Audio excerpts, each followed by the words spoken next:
Welcome to মুনমুনের classroom. আমরা করছি পৃষ্ঠতলের রসায়ন, যেটা তোমরা কোশ্চেন ব্যাংকের 495 পৃষ্ঠার পাবে। আজ পার্ট 1, ভৌত রাশি অধিশনের মধ্যে কোনটি উভমুখী? উত্তর হচ্ছে ভৌত অধিশন হচ্ছে উভমুখী প্রক্রিয়া। কঠিনের গ্যাসের রাসায়নিক অধিশনের উপর উষ্ণতার প্রভাব কী?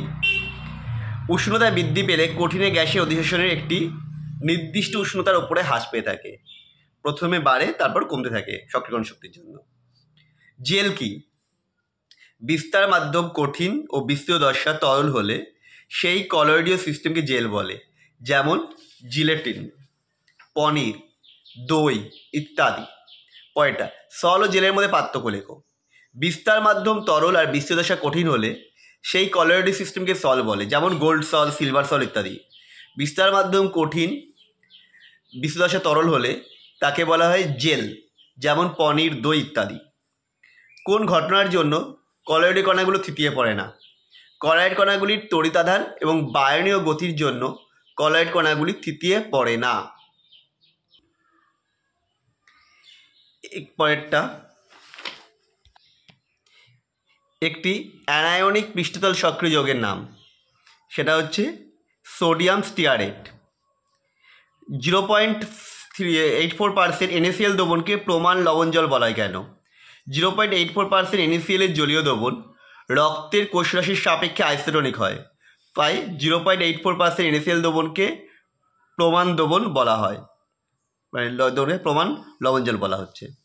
গোল্ড সলে NaCl যোগ করলে কী হবে না, বর্ণের পরিবর্তন হবে লাল থেকে নীল।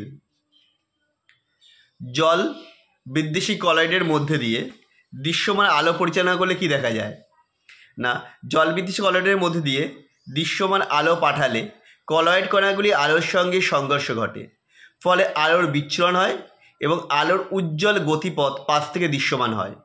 কলয়েড কণা দ্বারা আলোর বিচ্ছুরণের এই ঘটনাকে টিন্ডাল প্রভাব বলে। পরেরটা, সাবানের ফেনার বিস্তৃত দশা ও বিস্তার মাধ্যম কি? সাবানের ফেনার বিস্তৃত দশা হলো বায়ু বা গ্যাস, বিস্তার মাধ্যম তরল বা সাবানের দ্রবণ।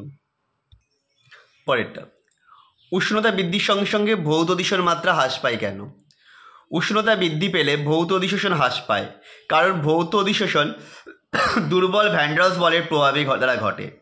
উষ্ণতা বৃদ্ধি পেলে গ্যাসের গতিশক্তি বৃদ্ধি পাওয়ায় ভ্যান ডের ওয়ালস বল হ্রাস পায়, ফলে ভৌত অধিশোষণ হ্রাস পায়।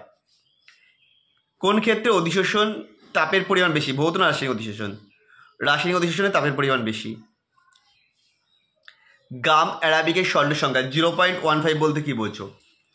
গাম অ্যারাবিকের স্বর্ণ সংখ্যা 0.15 বলতে বোঝায় প্রমাণ গোল্ড সল, 10 ml প্রমাণ গোল্ড সলে যেখানে 0.0053 থেকে 0.0058% গোল্ড থাকে, এর মধ্যে 1 ml 10% NaCl দ্রবণ যোগ করলে বর্ণের পরিবর্তন ব্র্যাকেটে লাল থেকে নীল রোধ করতে ন্যূনতম 0.15 মিলিগ্রাম গাম অ্যারাবিক প্রয়োজন।